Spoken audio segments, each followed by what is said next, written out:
Салам достор, даамдуу тамактар каналына кош келиңиздер. Бүгүнкү видеодо мен самсын камыры үчүн кайсыл май кандай таасирин тийгизет жана жыйынтыгы кандай болот текшерип көрүүнү чечтим. Кызык болсо менен чогуу бирге болуңуздар. Эң биринчи камырын жууруп алсак, 750 грамм унга 1,5 кашык туз жана 1 кашык разрыхлитель салып, 400 мг жылуу суу куюлуп, камырды жууруп алабыз кадимкидей эле. Негизи сүт, суу кылып жууру берсе болот болуш керек менимче. Ар кимибиз ар кандай жасайбыз. Мен бүгүн эң жөнөкөй эле жолун жасап койдум. Бир аз жумшагыраак жууруп алып туруп, камырыбызды тыныктырып жарым саатка коюп коебуз. Жарым сааттын ичинде 1-2 жолу илеп алабыз. Даяр болгон камырды 2 бөлүп алсак болот. Негизи 2 жайым болот, 2 чоң жайым. Ал эми мен бүгүн 4 түрлүү май алгандыктан 4кө бөлүп алам. 4кө бөлүп алып, ар бирөөн тоголоктоп алып, дагы бир аз 10 мүнөт, 15 мүнөткө коюп, андан кийин камырыбызды жая берсек болот. Эми камырыбызды жука кылып жайып алабыз. Канчалык жука болсо, ошончолук жакшы болот. Жана ыңгайлуу болуш үчүн албетте бир аз жумшагыраак жуурган да жакшы. Эң биринчи камырга мен маргарин колдондум. Маргаринди бир аз эритип алып, камырыбызга сүйкөп алабыз.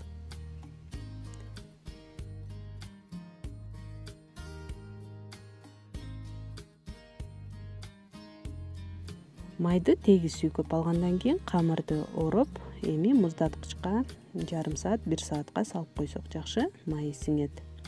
Жана мен маргарин деп жазып өзүмө белгилеп койдум, белгилүү болуш үчүн.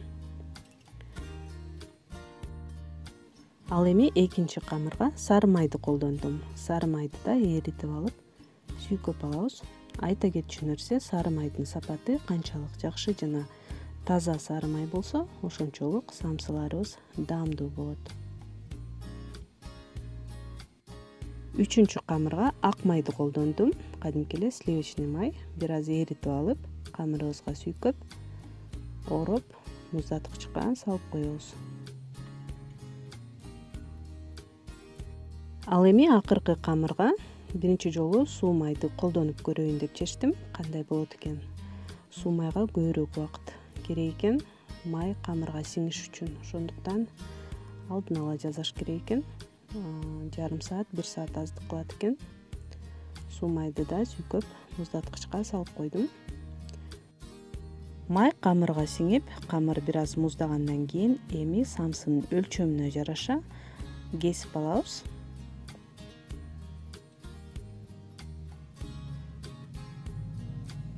Жана учтарын бириктирип, камырларыбызды тоголоктоп, бири-бирине жабышып калбаш үчүн унга малып алабыз. Мындай камырларды тоңдургучта сактап койсок, көпкө чейин тура берет. Кереги убакта алып чыгып колдоно беребиз.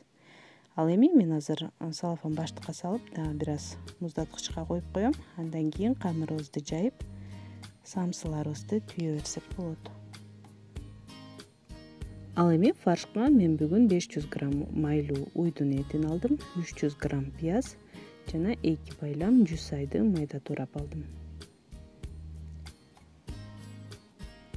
Ошондой эле жарым кашык туз, паприка жарым чай кашык жана кара мурч бир аз. 2-3 кашык суу майдан да кошуп койдум. Ошо менен фаршыбыз даяр.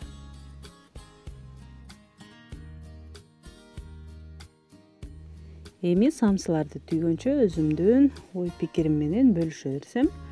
Биринчи маргарин колдонгон самсылар мага көп жаккан жок, анткени камырды катуураак кылып коет экен жана даамы деле көп деле билинбейт. Ошондуктан эгер сапаттуу, даамдуу, жакшы самсы жейм десеңиздер, албетте маргаринди сунуштабайм.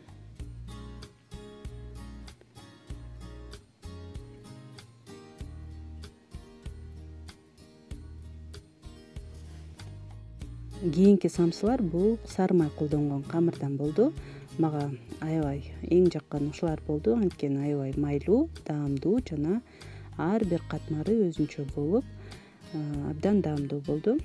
Эгер албетте жакшы, сапаттуу, таза сары май болсо, баарыңыздарга ушул сары майды сунуштайт элем. слоеный камырга эң ылайыктуу менимче. Үчүнчү түрү бул албетте ак майдан жасалган камырдан болду. Ак майды да сунуштап кетмекчүмүн, анткени самсыларыбыз даамдуу жана албетте маргаринге караганда камырыбыз бир топ эле жумшак жана даамдуу, ошондуктан ак майды да сунуштап кетмекчүмүн. Жана акыркысы бул суумай колдонгон камырдан болду. Суумайды биринчи жана акыркы жолу колдонуп көрдүм десем болот, анткени мага жаккан жок. Слоеный эмес, жөн гана майлуу камыр болуп калды. Ошондуктан слоеный тестого суумайды сунуштабайт элем. Мына ушундай 4 түрлүү самсы болду. Эми жумуртка менен жакшылап майлап, үстүнө кунжут жана мактан сээп койдум. Эми 30-35 мүнөткө бышырып алабыз 200 градуста. Достор, эгер бул видео сизге пайдалуу болгон болсо, анда лайк басып, менин каналыма катталыңыздар. Суроолор болсо, комментарий жазып, ой пикириңиз менен бөлүшсөңүз да болот. Сиздер кандай майды көбүнчө колдоносуздар? Жазып коюңуздар. Көргөнүңүздөр үчүн чоң рахмат. Кийинки видеолордон көрүшкөнчө саламатта калыңыздар.